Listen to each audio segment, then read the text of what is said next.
राधा के सिर में सुबह से ही चक्कर आ रहा था, इसलिए उसे किसी काम में मन नहीं लग रहा था। थोड़ा आराम करना चाहती थी।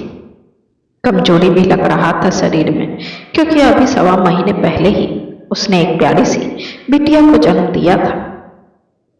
पर जब से उसने बिटिया को जन्म दिया था, तब से एक दिन का भी ठीक से आराम नहीं मिला था उसे।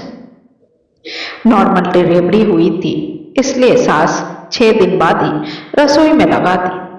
इतना भी नहीं सोचा कि बेचारी का अभी टाका भी ठीक से नहीं सूखा है। पर अपने काम से बचने के लिए सास ने राधा को रसोई में घुसा दिया, ताकि उन्हें बहू को बार बार गर्म पानी और खाना हाथ में न लाकर देना पड़े। उल्टा वो ही दिन भर चाय नाश्ता पानी के लिए राधा का इंतजार करती रहती कि कब राधा रसोई में आए और वो चाय खाने की डिमांड रख दे। बेचारी राधा जैसे तैसे अपने आप को संभाल कर घर के काम कर रही थी, पर उसका ही दिल जान रहा था कि उसके शरीर में कितनी तकलीफें हैं। वैसे भी ये बात हर औरत को अच्छे से पता होता है कि बच्चा होने के बाद कुछ महीने शरीर कितना कमजोर हो जाता है। पर इस बात से किसी को कोई फर्क नहीं पड़ता था, क्योंकि औरत की जिंदगी में 2 पल का सुकून मिलना काफी मुश्किल होता है, वो भी तब जब आप ससुराल में रह रहे होंगे तब। आज भी सासू माँ कब से खाने के लिए बार बार आवाज लगा रही थी। दूसरी तरफ ससुर जी अपने 2-4 दोस्तों को बुलाकर गप्पे मार रहे थे और चाय नाश्ते का फरमान जारी कर चुके थे। और एक तरफ बिटिया रानी माँ के दूध के लिए बार बार बाजा बजा रही थी, परंतु राधा का सर चक्कर आने से परेशान था। उसे कुछ दिनों का आराम चाहिए था, ताकि वो अपना और अपनी बिटिया का ख्याल रख सके।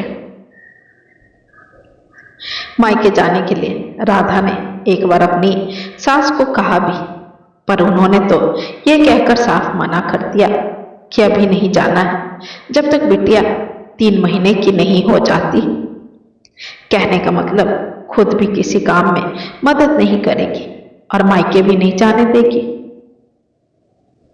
और मदद के लिए दिन भर की सहायिका रखो तो भी उन्हें इस बात को पसंद नहीं आ रहा था। ये बात उन्हें रास ही नहीं आया। मतलब 1.25 महीने पहले बच्चे को जन्म भी दो, उसका भी ख्याल रखो और ऊपर से पूरे घर की जिम्मेदारी भी उठाओ। मतलब एक बहू की कोई अहमियत नहीं, चाहे उसे उसके शरीर में कितने भी समझौते करने पड़े, चाहे कितने भी कष्ट हो उसके शरीर में।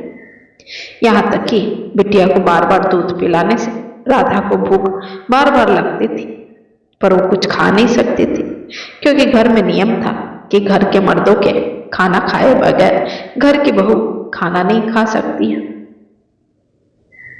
ये सब सोचकर राधा को समझ नहीं आ रहा था कि वो अपने स्वास्थ्य का कैसे ध्यान रखे, कि तभी अचानक से उसे कल का पढ़ा हुआ एक आर्टिकल याद आ गया, सेल्फ लव।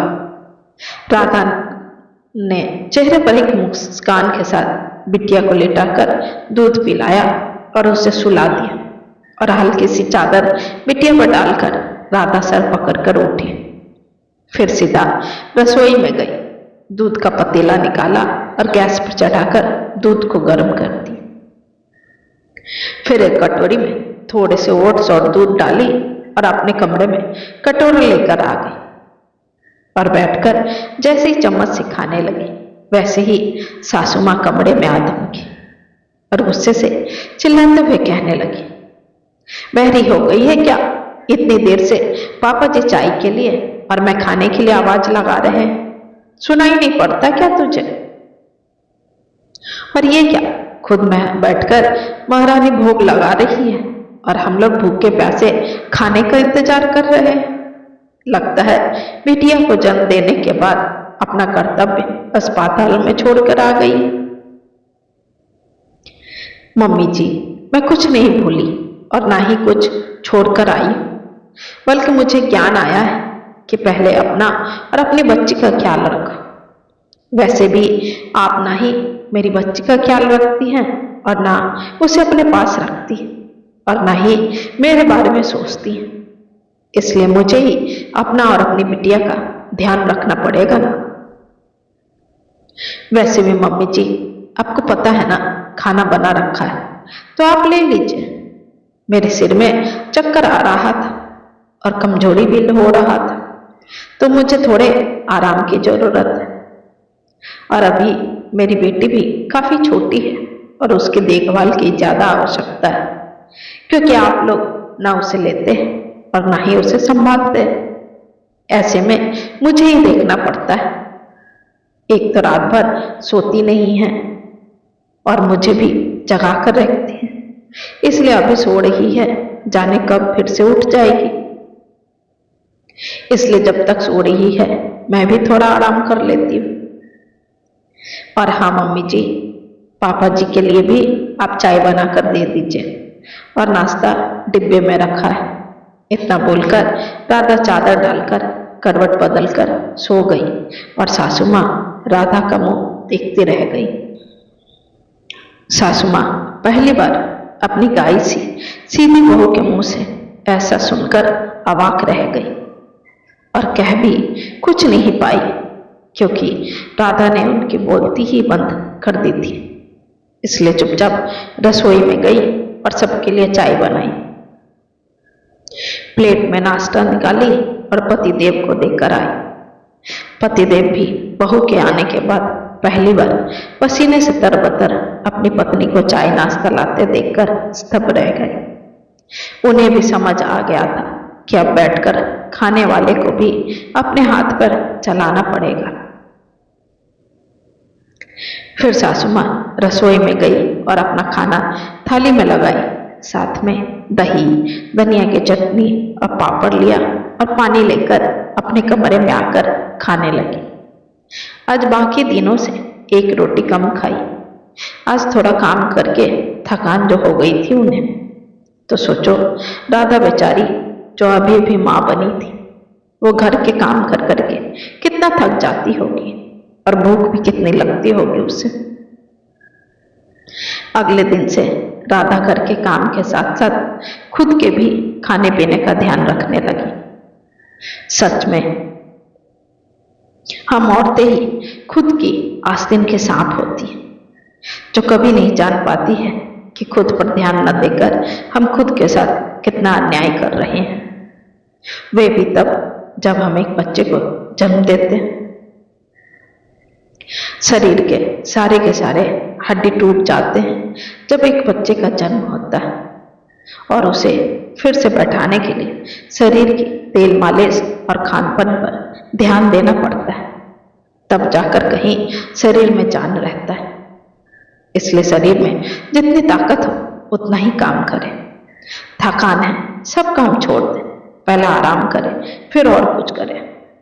घूमे फिरे, मन का खाए, मन का पहने। जीवन एक बार मिलता है, कहीं बुढ़ापे में मन में कसक न रह जाए कि घर गृहस्थी के चक्कर में खुद पर ध्यान नहीं दे पाए। बस उस दिन से राधा अपना और अपने बच्चे का ख्याल रखने लगी। इधर सासू माँ और ससुर जी भी अब राधा के बदले रूप को समझने लगे थे, इसलिए अपनी पोती को तब तक संभालते जब तक राधा काम में लगी होती या आराम करती रहती थी। प्रिय दोस्तों, डिलीवरी के बाद एक माँ की देखभाल ठीक वैसे ही होनी चाहिए जैसे एक छोटे बच्चे की जाती है, क्योंकि डिलीवरी के बाद माँ का शरीर पूरी तरह से टूट जाता है। इसलिए अपने घर की बहुओं का विशेष ख्याल रखें, और जैसा अपना और अपनी बेटियों का रखती है। आपको मेरी कहानी कैसी लगी जरूर बताएं, और पसंद आए तो लाइक, शेयर और कमेंट करें। अगर आपको मेरी कहानियाँ पसंद आ रही है तो मेरे चैनल को सब्सक्राइब जरूर करें, ताकि आपको नई नई कहानियाँ सुनने को मिले।